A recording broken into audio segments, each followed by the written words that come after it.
Good morning, ladies and gentlemen, and welcome to our webinar titled Developing the Right Systems and Processes to Support SMEs and Micro-Businesses with Apprenticeships. We thank you for joining us. Before I introduce our speakers, I'd like to explain a few things about our webinar platform to allow you to get the most out of your experience. All viewers will be in listen-only mode. However, to engage with the webinar, please use the on-screen panel. You can also adjust your audio settings using the tabs on this panel. Feel free to use the question tab to engage with us during the webinar. We expect that our webinar will be extremely popular, but our team will do their best to answer your questions at the end. During the webinar, we'll be running a number of polls. To record your response, please click on the on-screen voting button when asked to do so. After the webinar, we will be providing a recording of the webinar, a copy of the slides, and Q&A sheet to address any unanswered questions. Now I'd like to hand you over to our presenters, Bryony Kingsland, the UK Funding Manager for City and Guilds, and Simon Ashworth, Chief Policy Officer at AELP. Good morning, everybody, and thank you. Okay, so today we're going to have a look at how to support SMEs and what's happening with the funding for non-levy paying employers and the providers that work with them. So I'm going to do a quick summary of the funding changes for non-levy payers and also the recent changes to subcontracting arrangements for non-levy delivery, because they have been affected by the recent announcement that the invitation to tender for delivery to non-levy paying employers was delayed, and we've now got new arrangements coming to cover that change until December of this year, early next year. We'll also talk a little bit about defining your small and medium employer offer. What does that mean for providers? And then I'm going to pass over to Simon from AELP, and Simon's going to cover how to successfully engage with SMEs and some practical ideas on contract negotiation and setting up your processes for supporting small and medium employers. Then after that, we'll go to the questions. So without further ado, we're just going to do a quick poll question to get us started. So the question is, Compared with 12 months ago, have your non-levy apprenticeship starts changed? The options are no decrease, 1 to 10%, 11 to 25%, 26 to 50%, or more than 50%. So if you can just use the on-screen voting panel to give us your answer. Just give you a few more seconds.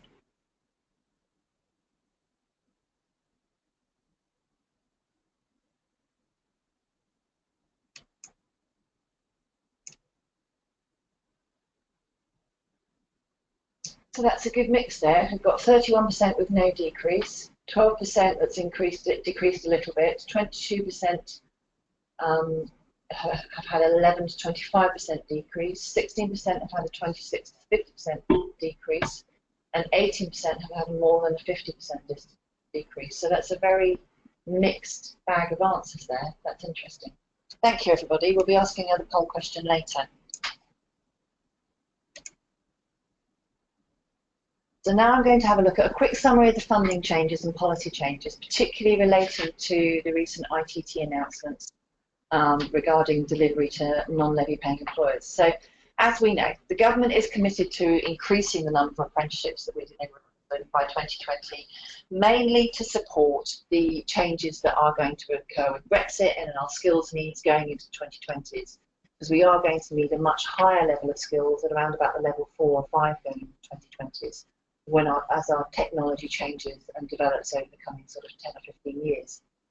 So to make sure that we can meet the needs of that, the government has introduced new apprenticeships and also the employer levy to pay for the apprenticeships going forward into the 2020s. And as most of you hopefully will know, employers with a payroll of under 3 million will not pay a levy, and employers with a payroll of over 3 million will be paying the levy. And those that do not pay the levy will go into a co-investment arrangement with the government if they wish still to continue delivering apprenticeships from May of this year. So use of the levy and how the providers and employers spend it going forward is going to be carefully monitored by the Education and Skills Funding Agency and the Institute for Apprenticeships, potentially with sanctions imposed on providers that don't actually adhere to the rules. And you'll have, if any of you have been reading the news recently, seen that there had been some news about a particular provider that was offering incentives to employers, cash incentives, and they've had their apprenticeship contract removed because they have not adhered to the funding rules. So it is extremely important everybody knows what the funding rules are and do adhere to them. The ESFA has a very comprehensive set of data at their fingertips to assess exactly what providers are doing with the funding that they're getting from the levy.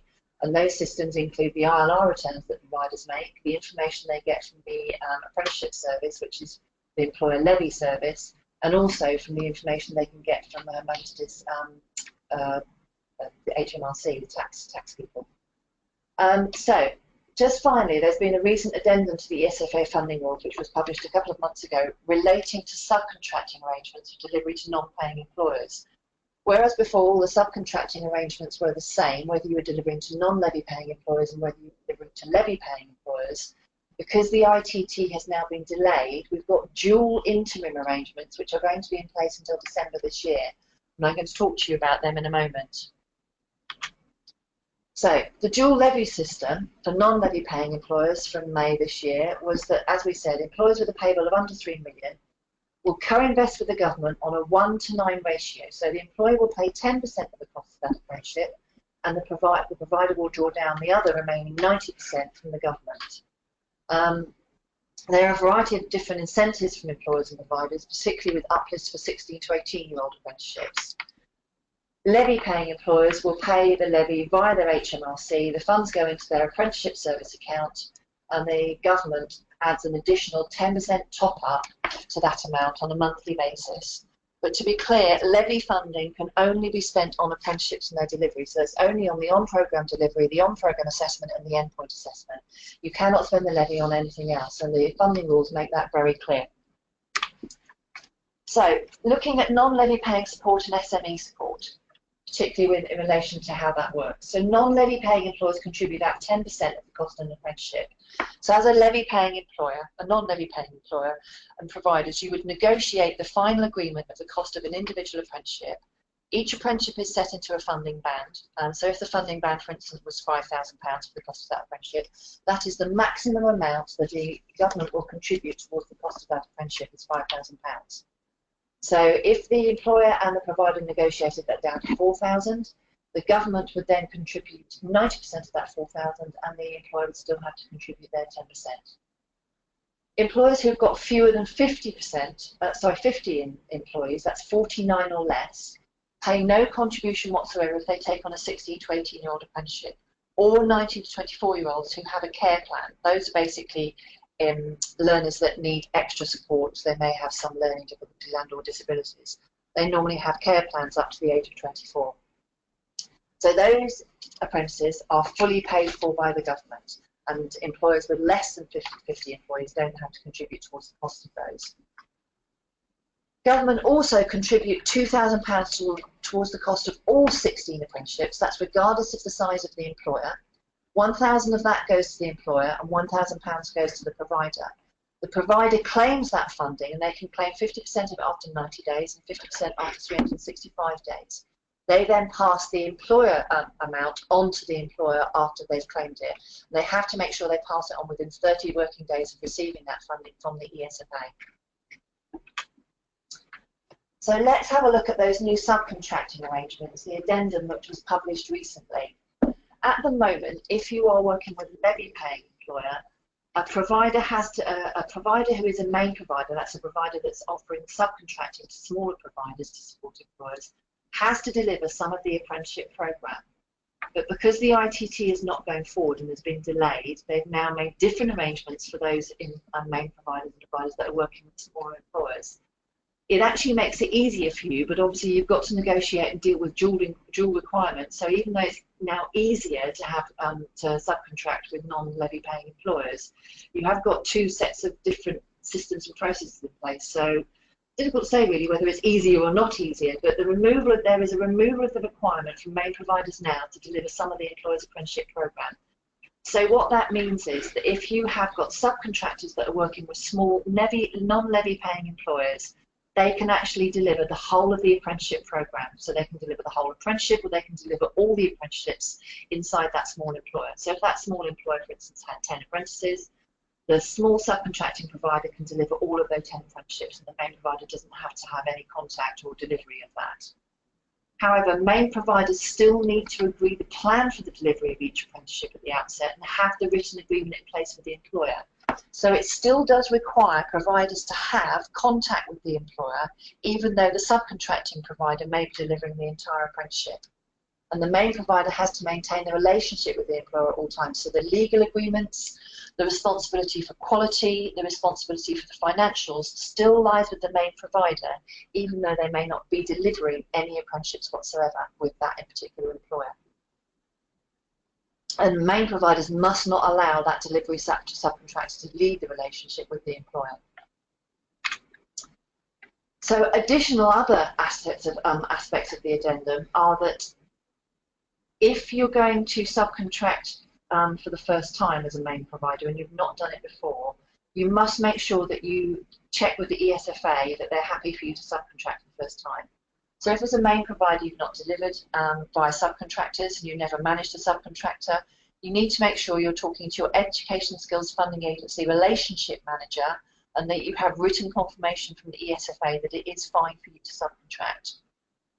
And second level subcontracting will be allowed on an exceptional basis. Now, second level subcontracting is when a main provider subcontracts provision to their first subcontractor.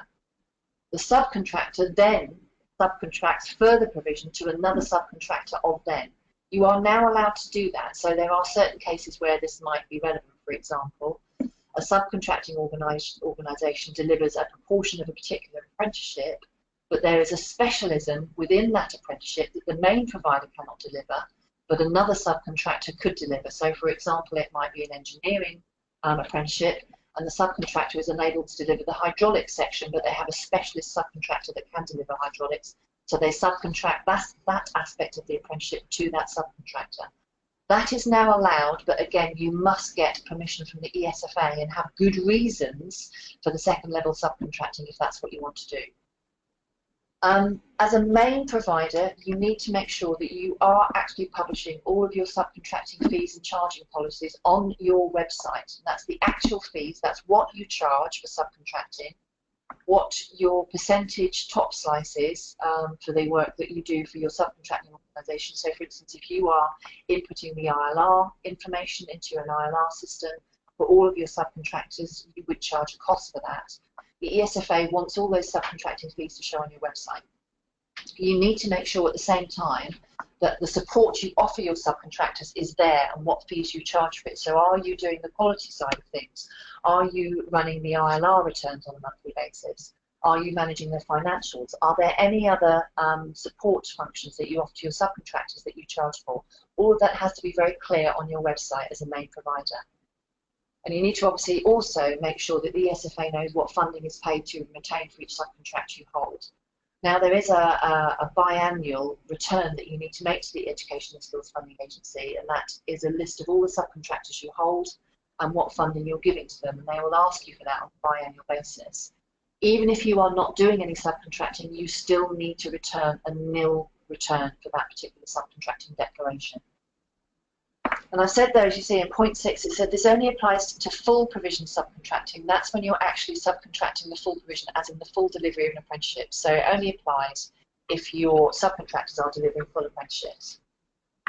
There are also some new rules which specifically apply to this addendum, and that is that collection of non-levy paying employers' co-investing contribution, that's the 10% that a non-levy paying employer has to contribute towards the cost of an apprenticeship. The recording and the evidence collection for this remains with the main provider. So the main provider, you would still have to collect that information. Or if you're a subcontracting provider, you need to make sure you are collecting that information and giving it to the main provider. The main provider can pass the responsibility for this to the subcontractor, but you have to make sure between the two of you, between your subcontracting arrangements and your legal agreement subcontracting, that all financial transactions are visible. And if the ESFA ever wants to come in and actually carry out an audit of the evidence of your collection of the employer's 10%, they must be able to see those financial transactions clearly can see that the main provider or the subcontracting provider is collecting that contribution. So, co-investment for non-levy paying employers. Just have a look at this table here. You can see the sort of contributions that an employer would need to make. So if, for an example, an employer wants to take on a network engineer or a software developer, they're both level 4 apprenticeships. They sit in funding band 12, which is 18,000. The funding contribution for that from the government would be 16,200 if you didn't negotiate a price and you were actually paying for the full band price of 18,000. And the employer contribution would be £1,800. If you took on a 16 to 18 apprentice into those positions, then the employer incentive would be £1,000 and the provider incentive would be £1,000. You claim that at the 90 and the 365 days that I mentioned earlier. If you go down and have a look at the bottom, once you reach band 9, for example, which is the employer contribution of £900, you can see there for a dental nurse, which is a level 3 apprenticeship, at £9,000. The government contribution is £8,100 and the employer contribution is £900. Again, if you took on a 16 to 18 apprenticeship into that position, the employer incentive is £1,000. So once you get to band 9 or below, even though the employer has to make the contribution up front and the financial evidence for that must be very clear, the employer incentive actually begins to pay for the cost of the employer contribution. But that's only from band 9 and below. And obviously, you still have to have that employer incentive tracked and financially clear in your audit evidence. But if you're taking a 16 to 18-year-old, employers actually do start making a little bit of money out of that apprenticeship. There's also additional funding support for apprenticeship frameworks. And this is an interim arrangement that the ESFA have put in place whilst we slowly move from having apprenticeship frameworks being replaced by the apprenticeship standards. The assumption is that most apprenticeship frameworks will have been replaced by an apprenticeship standard by 2020. But because there is slightly less funding attached to an apprenticeship framework, because of the calculation that the ESFA used to make the assumption when they were putting the apprenticeship frameworks into one of the 15 funding bands, they put in some extra support to support both 16 to 18-year-old learners and learners that are 19 to 24 that have a care plan. And also for those learners that live in the top 27% most deprived areas in England. That is generally because its calculations and previous history has shown that those particular apprentices require more funding support to get them through their apprenticeship. So there's 20% on top of the full cost of a framework for 16 to 18-year-olds, 20% on top of the full cost of an apprenticeship framework for 9 to 24 care leavers, and extra funding support for those apprentices living in the top 27 most deprived areas in England. And that comes automatically to the provider through their ILR returns on a monthly basis, dependent on the apprentice's home postcode. That tells the ESFA what extra funding support is needed, and also obviously the age of the learner, their date of birth, and whether they have a care plan, which is also input into the ILR information. So here's a definition of some SME evidence requirements.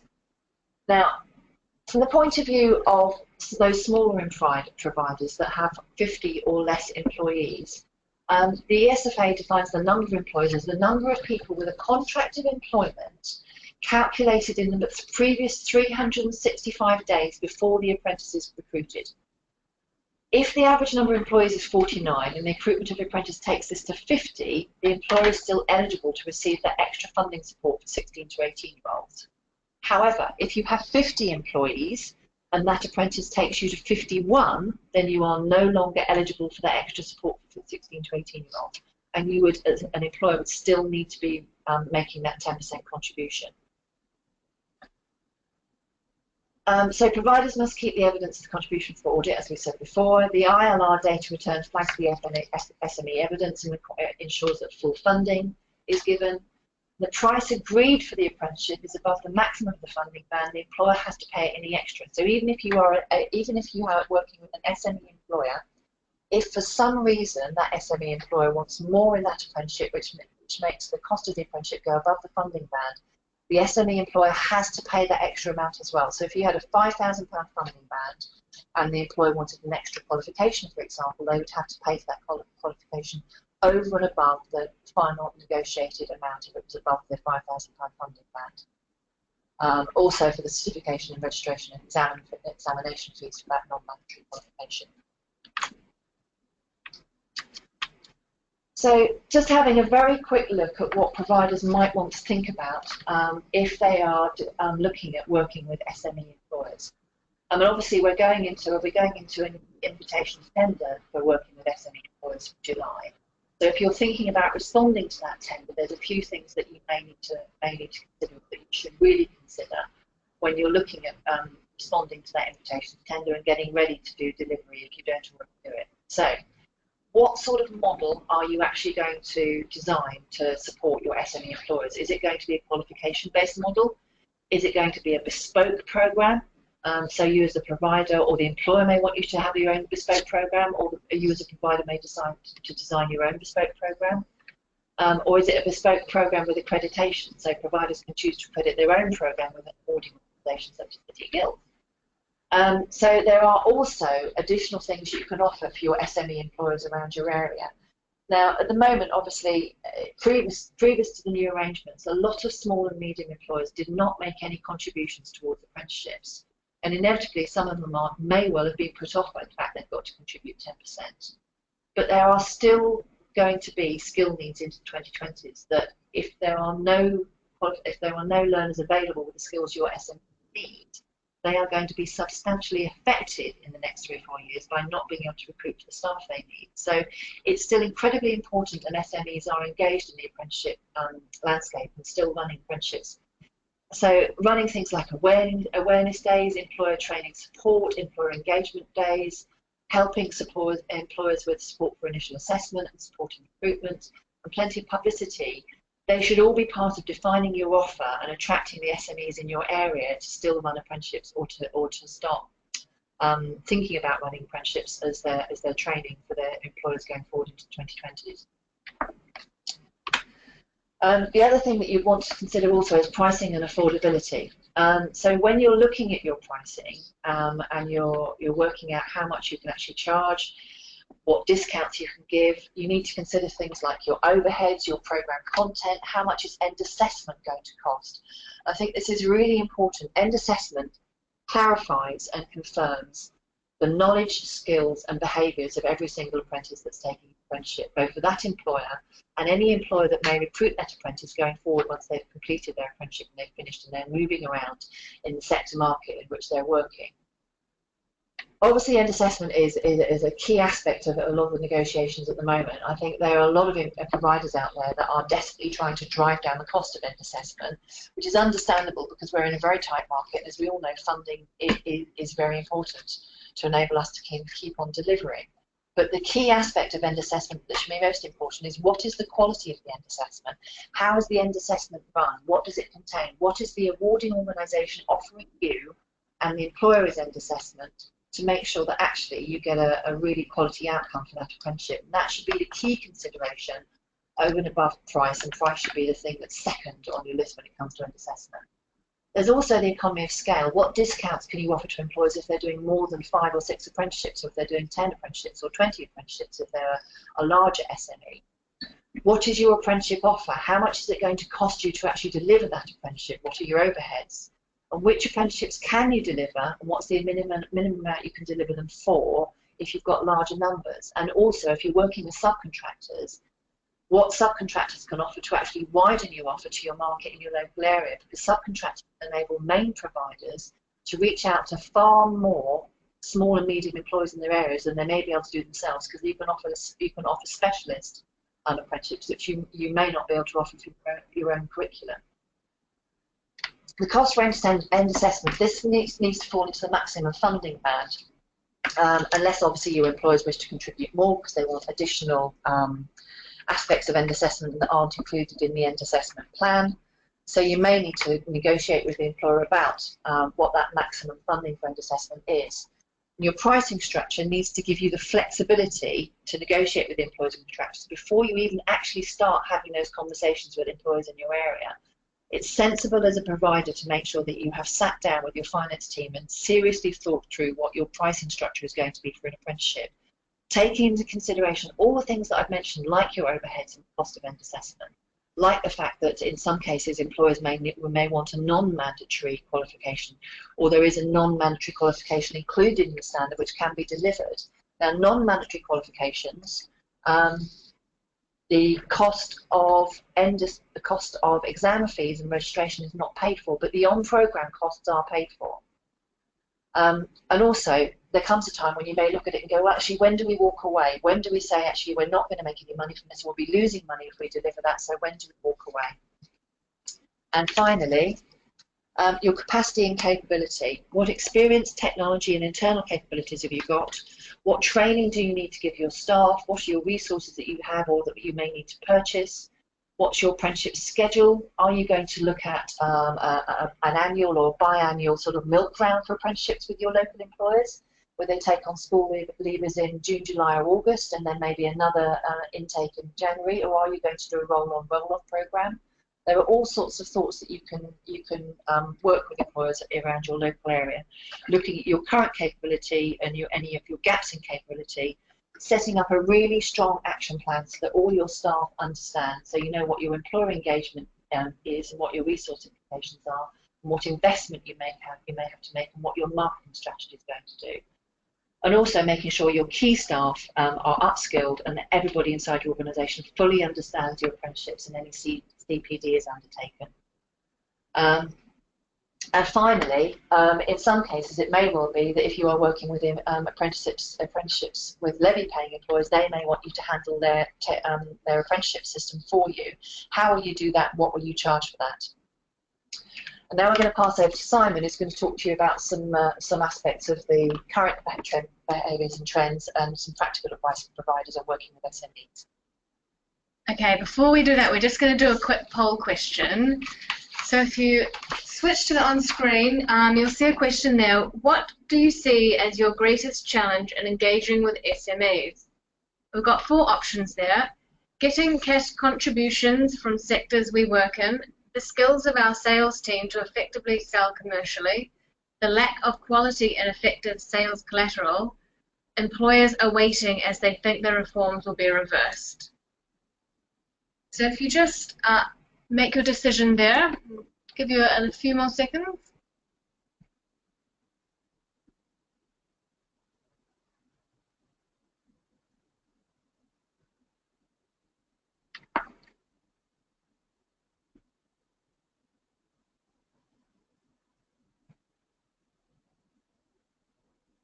Just a couple more seconds.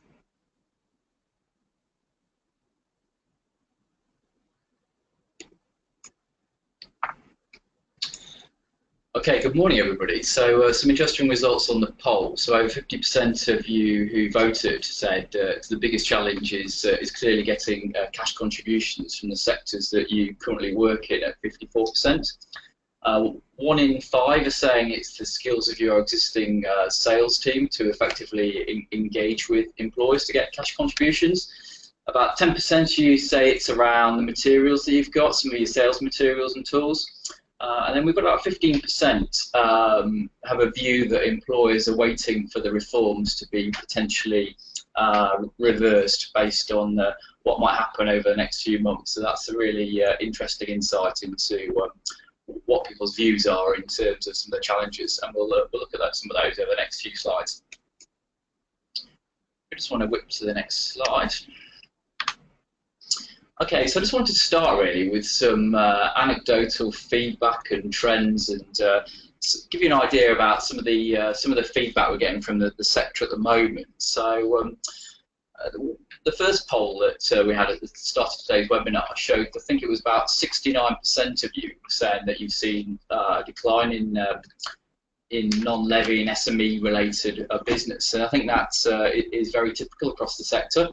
So some of our members at AELP we speak to have told us that the decline has been potentially as high as 90% compared to May 2016, but typically anywhere between sort of 25 to 90%. So we have seen a significant drop.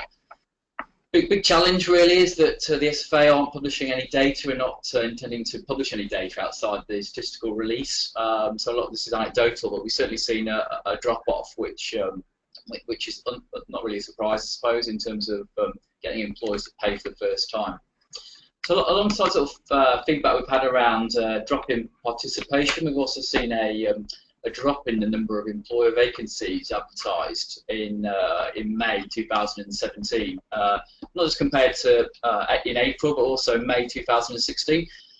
And that's not a massive surprise. I mean, certainly on the levy side, we're expecting a shift from new recruits to existing employees as well. But certainly, as the sector knows, sort of May, June, July, August, certainly peak recruitment for school leavers. So there's a couple of worrying signs there, really, about the slowdown for SMEs and also the dip in vacancies for new recruits. So certainly the sector's it will be adjusting itself. So we'll kind of come on to that. I think it's also worth touching on the levy. So obviously this is predominantly focused about SMEs, but again, talking to a number of providers and employers, you know, they very much see the levy as a marathon, not a sprint. So many employers are still undecided what they're going to spend their levy on, and certainly no rush. And the sort of 24 months ring fencing period means that you know that we have seen some activity, but not massive. So big challenge really. So the government's sort of commitment to 3 million apprenticeships by 2020. If we're going to get there, we need to make sure that if we do have a blip in May and June, it does pick up quite quickly. Concerns around access to non-levy funding, so that's through providers, independent providers who've got small allocations, subcontractors who've been staffed with allocations, universities, so HEIs, very few of those have got access to non-levy, and so they've got a very sort of strong pipeline. I think a 90% government subsidy is extremely generous. And it's kind of touched on previously, the Minister last week announced the unpausing of the ITT, so we'll be going through a new ITT for non-levy funding and new contracts which will run from January 18 through to March 2019. I'll touch on the end about what the future might look like around sort of funding and how that might be administered. And then some other feedback as well. This kind of impacts both levy and non-levy. So kind of feedback we heard from the SFA last week is they've got a growing trend and concern around the use of employers as delivery subcontractors, both large and small. So it's kind of touched on previously around financial rebates that will go into employers who weren't actually delivering any training. But the SFA also concerned about the number of smaller employers who probably wouldn't be on the register because they'd be looking to deliver less than 100,000. What are they actually delivering as part of the programme? Are they delivering new provision, or are they just rebadging existing provision? So there's a kind of lack of clarity that is starting to appear around the use of employers as delivery subcontractors. Are we surprised by these trends and behaviours? Well, I think we weren't surprised that there was going to be a dip in non-levy activity whilst the market was finding its feet, and as some of you kind of articulated in the polling question, you know, a number of employers probably think that the reforms might get switched back, so they might be holding off. Perverse behaviour between employers and providers, we knew that might go on, and that's been highlighted quite quickly. Are we concerned about these trends and behaviours? Absolutely. Like I say, the government is still committed to 3 million and 3 million quality apprenticeship starts by 2020. So we can't afford a period of limited activity because we won't get to 3 million apprenticeship starts by 2020. So it just thought it was worth sharing some trends and behaviours that we're starting to see. Still early on, we're only sort of eight weeks in, but we're sharing those with you. Okay, so again, I also like to kind of reflect really. So just very briefly on the micro employers. So the actual micro employers make quite a significant part of the market. You know, probably 20–25% of the marketplace is micro employers. So employers that have less than 50 employees. And if you do a comparison of the sort of funding landscape pre-May and post-May, so sort of pre-May, 16 to 18 fully funded, 19 plus co-funded, but in the majority of cases there was sort of no cash contribution, or it was in kind. For standards, it still required a 66%, a third contribution by the employer, and a 2/3 contribution by government. And employers in that category were also able to access the AGE, the apprenticeship grant for employers in England, which was quite a complex system. So I remember seeing some statistics in one region where something like 45% of all AGE grants have been rejected. So quite a complex and complicated system. Just on the kind of post-May, so sort of fully funded 16 to 18 remains. We've got the £1,000 uncapped incentive. So at the moment that's uncapped. All 16 to 18s will have the 16 to 18 in funding incentive at 3 months and 6 months. Those two payments.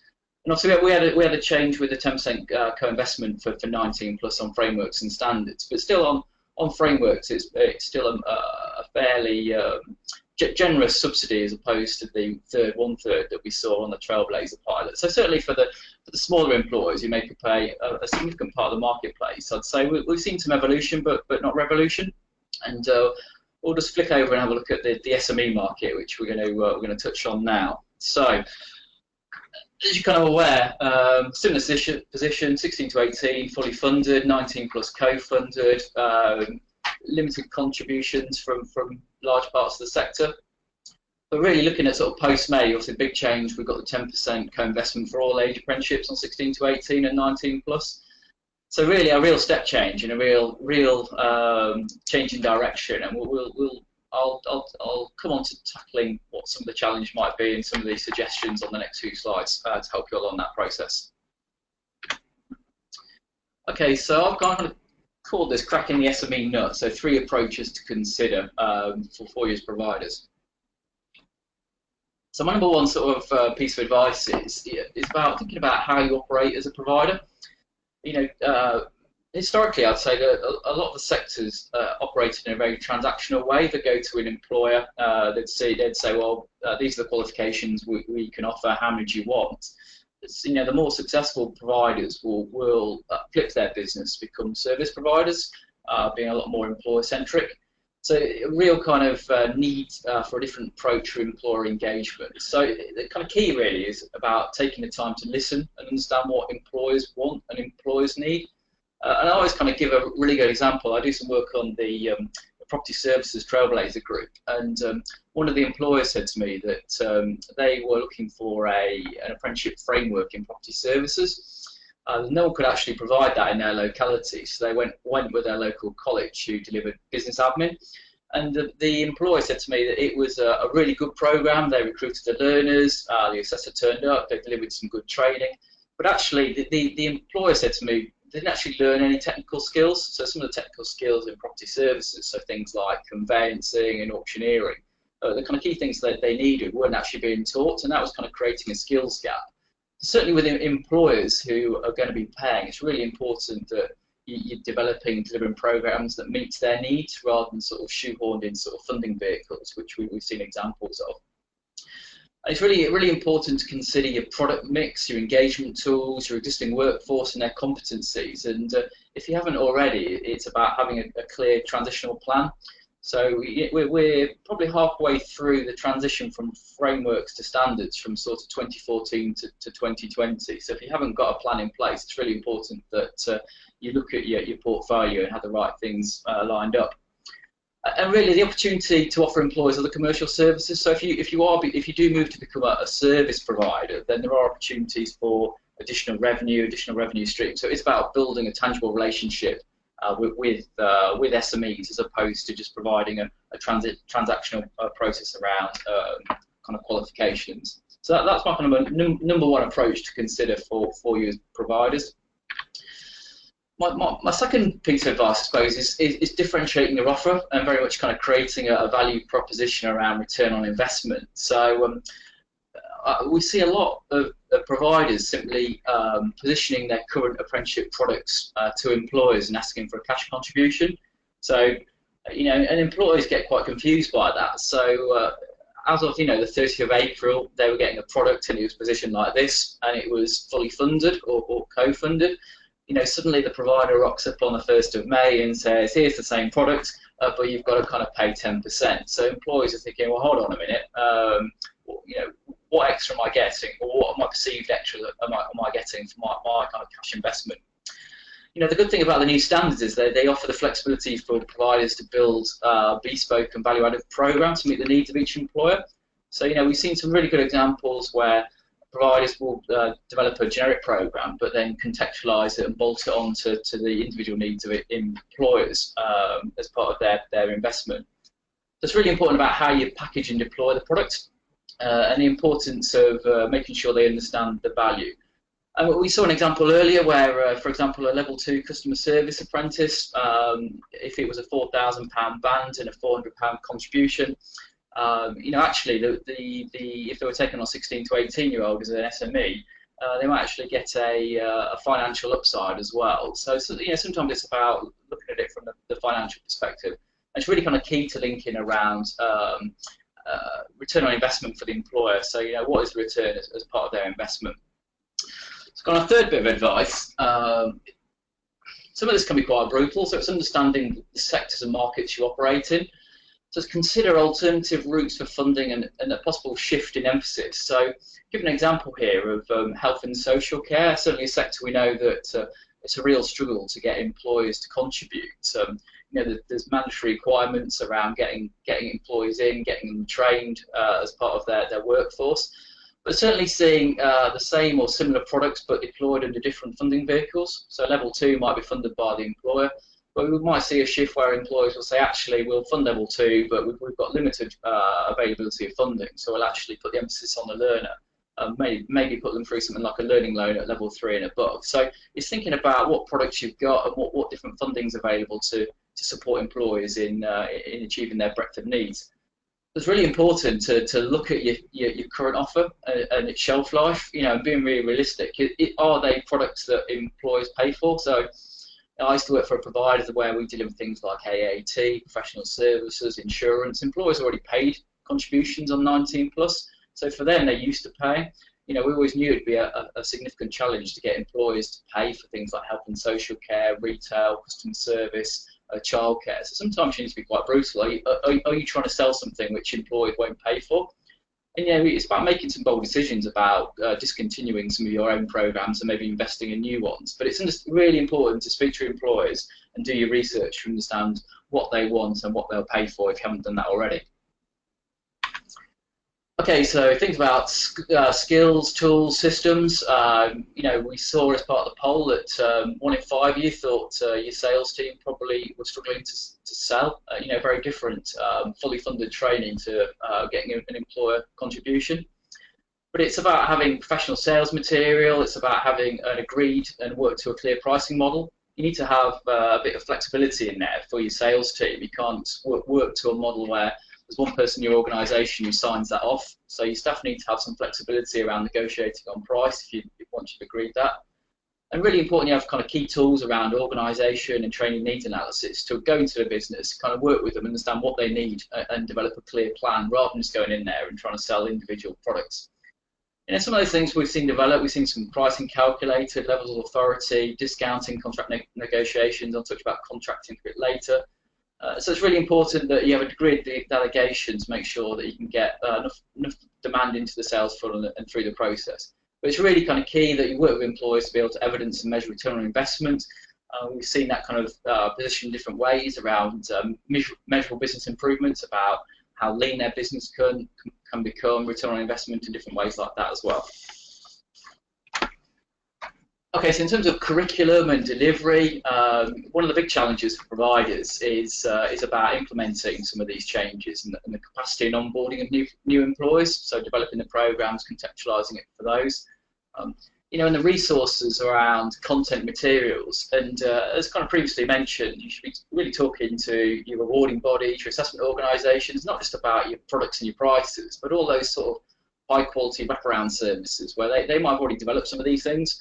And it's about what value and quality you can drive as part of that relationship. So, kind of work those relationships. The stuff out there, it's not about reinventing the wheel. It's about, talking to other stakeholders that you've got relationships with as well. Looking at your own staff in terms of capability, capacity, standards are generally more technical, so it's important that you've got the right workforce. And as touched on previously, sometimes, the supply chain management approach, employers might want a very diverse range of programs and qualifications. you might not be able to deliver that yourself, so it's about working in partnership, collaboration, either formally or informally through a supply chain, even for SME businesses and not this levy. And the relaxation on subcontracting rules that was touched on earlier does certainly allow that. So something I'd certainly encourage. So kind of moving on, last few slides from me. So I get asked a lot about co-investment and collecting money from employers. So this is out of the funding rules from the SFA. So it's really important to say that you don't have to collect all the funds up front. It's important that providers need to invoice based on and include things like that. So that's important. But make sure you read the rules. So the rules talk about the employer co-investment does not need to match the payments from the SFA, but it needs to match at three monthly data points, and they're specified within the rules. So it's really important that you collect, whether you either collect it up front or you agree with the employer to collect it on an ongoing basis. But the key kind of message really is that the employer contribution all needs to be collected and reconciled before the learner passes through the gateway, and you access the 20% completion payment for standards, or before they complete the program for the 20%. So there is some flexibility in there. We do get asked quite a lot of questions about collecting of funds, but I'd encourage people to look at that. So if the employer is going to pay up front, great, but there is some flexibility. So within the rules to do that as well. Okay, last couple of slides from me. So it's really, really important to kind of emphasise about contracting. We're in a new world, so it's no longer a case of the SFA contracting with the provider and the provider going out and working with an employer. In essence, the new process is the SFA contracts with the provider, and the provider needs to contract with the employer. So a bit of a plug here. So we've got the AELP model contracts that we developed with Bircham Dyson Bell. So if you're a full AELP member, so we've got over 800 members, we've got some model contracts that have already been developed around working with levy-paying employers, non-levy, subcontracting, and also for endpoint and assessment. So it's really, really important you've got a robust contract in place for employers and for any subcontracting. So certainly I'd give that a look if you've not done that previously. And so the final slide from me, so I always like to kind of talk about, we're in the here and now, but what does the future look like? So the government's plan is to get all employees onto the apprenticeship service by April 2019. And at that point, there'll be no more provider allocations, and we'll truly move to a system of employer choice. So we saw the announcement from the Minister last week that the contracts will be re-tendered for non-levy and will run from January 18 through till March 2019. But it's likely that we will probably see a transitioning period of employers moving on to the task before then, and providers will play a really important part of that. So at the moment, only 2% of employers use the task. I think there's about out of the 20,000 levy-paying employers, I think there's about 7,000 or 8,000 registered on there at the moment. So to move all employers onto the task will be a big process, so there's likely to be sort of transition. But once they're on there, allocations will disappear, and employers will be able to choose who they want to work for. So it's really important, just kind of finally, about what the future looks like in terms of funding and levers and mechanisms to make sure that the government hits the 3 million target. Once the allocations are removed, those kind of key measures are, if there's not enough money in the system, the government can obviously move the £3 million threshold for the levy down and bring more employees into scope. So only 2% of employees pay the levy, and that kind of releases more money into the system. At the moment, the levy set at 0.5% tax of the pay bill. Is all the Conservatives, all the major parties, the Labour Party, they all kind of committed to the levy. The levy's here to stay. But if the levy's increased, it could generate more money into the system. Kind of a key point really I like to make providers aware of is that they also have the ability to move frameworks and standards between funding bands to slow down consumption. So certainly see there'll be a big drive really on things like leadership management standards, which are pretty well funded, the level 3, team leader, level 5, operations manager, level 6 chartered manager. So if the government thinks that we're spending too much money, they can certainly reprioritise and move programs up and down the funding band. So when you're developing a program, it's important to understand the longevity when you're delivering and building your business model. So it's about priority sectors is always key. The co-investment methodology, the 9 to 10, that's what it is at the moment, but there's no guarantee. So if there's not enough money in the system, the government might say, well, actually, we're going to increase the methodology, so employers have to pay 20% as opposed to 10%. And then the other bit's really around the levy. So they might say, oh, 24 months is too long a period, so we're going to reduce the amount of time that levy payers have got to hold on to their money, which releases it back into the system. And also the amount of money which levy payers get to spend. So a best case scenario, they can spend 110%. But if you look at things like the Labour manifesto, they talked about potentially reducing that to 75%. So more money gets kind of pushed back into the system to fund the non-levy as well. So that's the here and now, but it's also really important to understand the landscape when you're developing your offer, engaging with employers, that we are in a bit of a moving beast. And to be aware of those, I think, is always really, really important.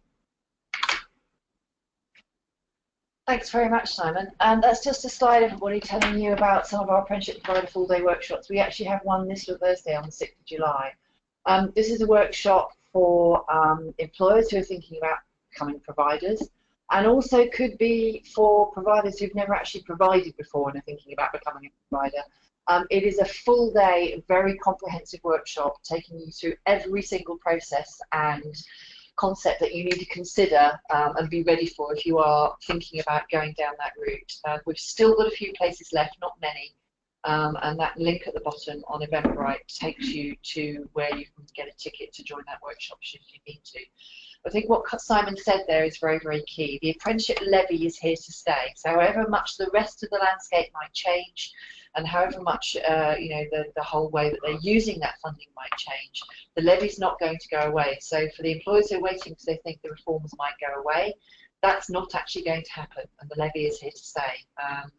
So I think it's just worth noting that thinking about the future and how we're going to work within the new landscape is going to be increasingly important. Thanks, Simon. Thanks, everybody. I think we're now taking questions. Yes, so if you have any questions, just use your on-screen panel to ask us. The first one, do we invoice our levy-paying employers, or how is the money collected? Okay, so the levy is a different situation. So the levy is in essence a two-stage process. So for the levy, the provider makes a return through their own ILR return, but the levy-paying employer also has to make a return through the TAS, so that the apprenticeship service. So in order for the provider to get paid, both of those parts of the process need to happen, and the data that's submitted by the provider needs to match the data that's submitted by the employer, else the provider won't get paid. For non-levy paying employers, yes, the employer has to invoice the employer for their contribution, and whether you manage that via an invoicing process or whether you manage it via back transfer processes is entirely up to you and the employer that you're working with. But you have to keep the audit evidence of the employer's contribution for the audit that the ESFA will carry out, and they'll also be able to see on your ILR return when the employer contributions are coming through, because you can actually put those contributions into your ILR return on a regular basis. So the ESFA can see when you're collecting that money, but they will also expect to see the hard evidence when they're coming to audit you to make sure that you are keeping an audit trail and the employer is actually making that contribution. Yeah, so I'd kind of echo that. That's really important. So invoicing is one thing. It's about being able to evidence a cash contribution. So certainly when it comes to a PFA audit time, that'll be one of the key things that the auditors were coming in to look at. And it is mentioned around subcontracting for non-levy. There's the flexibility for the subcontractor to collect that, but if on audit that's been found to not be the case, ultimately the main provider carries the can. So however, if you do that yourself, or if you get any subcontract to do that for non-levy, it's really important that you've got a robust system for evidencing that. That's really key. Thank you. The next question. At the AEB conference, it was announced there would be no further opportunities to enter the ROATP. Has that changed? No. Okay, so at the AELP conference last week, the minister announced that the register, so the RAPP, the register for apprentice training providers, is currently closed and is not going to open for the foreseeable future. So the advice that we've had is it's not going to open until probably January 2018. So if you're not on the register, you won't be able to apply for to take part for the new ITT for non-levy. But the register will open again after that ITT has taken place. So there's no opening of the register for the next 6 months or so until the ITT process is completed. But post that, the ESFA will open the register again, I would imagine probably early in 2018 for more providers to access it and apply. Yeah, so they talked about January 2018, so it'll open for, and obviously if you want to get on the register, you'll be able to get on either as an employer or to deliver to non-levy, to deliver to levy employers only. All right, next question. Can we keep the incentive payment to cover the shortfall in frameworks if employers are aware and agree? No, absolutely not. The incentive payment has to go back to the employer if you're taking on a 16 to 18-year-old, regardless of the situation of the frameworks, because there are those extra incentives put on top of frameworks for 16 to 18-year-old that I mentioned earlier on in my slide. So no, the incentive payment has to go back to the employer if they've taken on a 16 to 18-year-old. So there's two things there. So that's absolutely correct. So the provider can't hang on to the incentive payment. They must pay that out to the employer. So they can't do you know, I'll keep this for my contribution and we'll do it like that. But ultimately it's up to the employer. Once they've been paid, they can spend it what they want. But the provider must pay that out to the employer.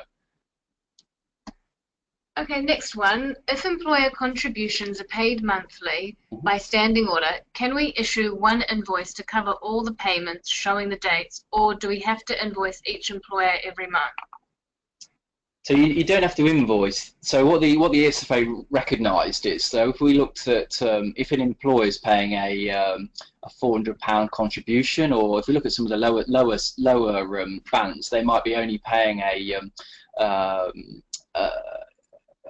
£200 or £120 contribution. The ESFA recognise it's not worth the bureaucracy of having to do that on a monthly basis. So as long as you do that on a quarterly basis that's aligned to those points mentioned in the funding rules, that's a much more palatable process, both for yourself and both for the employer. So the ESFA don't expect you to be doing that on a monthly basis. They recognise that that's just too bureaucratic for every single apprentice and every single employee you might be working with.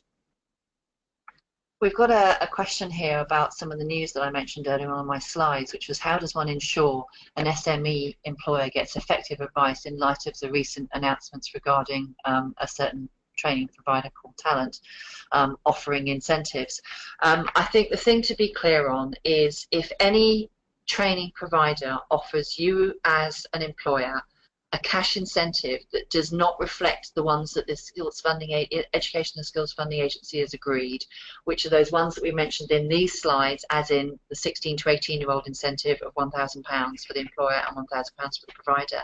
If they're offering you any other cash incentive, there is a very clear line in the funding rules which says providers must not offer an incentive to any employer over and above the ones agreed by the Education and Skills Funding Agency.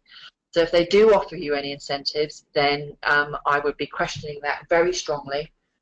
Please do feel free to contact me. My email is available on the City and Guilds website if you've got any concerns at all. I'm sure Simon would say exactly the same thing at AELP if you're an AELP member. The other thing is that providers who the ESFA have got issues with, they will impose sanctions such as removing their ability to actually deliver apprenticeships, which is what has happened with this provider. So they won't be available to deliver apprenticeships anyway, hopefully. And to be delivering apprenticeships, they have to be on the register of apprenticeship training providers and gone through the due diligence process. And the moment that they are no longer able to deliver, they will be removed from the register of apprenticeship providers, so you wouldn't be able to actually access them as a deliverer of apprenticeships anyway. But please do feel free, if you've got any concerns at all, to contact us for advice. We're more than happy to support. Yeah, so I kind of emphasise that. So you know, certainly you know, providers aren't allowed to make you know, make payments back to employers outside of the incentives mentioned previously. So you know, the sort of and to be fair, we've seen this work both ways. So we've seen providers who've flagged up with the SFA about employers demanding a rebate or a hand me back. So there is a degree of self-regulation which we think is a good thing. So we've seen providers flag that up and we've seen employers flag that up. But yeah, it certainly goes against the spirit of what the reforms are all about. It's about employers making that commitment and investment in training. Okay, thank you, Simon. So we've come to the end of our webinar. Any questions that we were unable to answer, we will follow up in a Q&A sheet after the webinar. All right, so thank you for joining us. Thank you for joining us today, everybody. Thank you. I hope that was helpful. Yeah, thanks, everybody.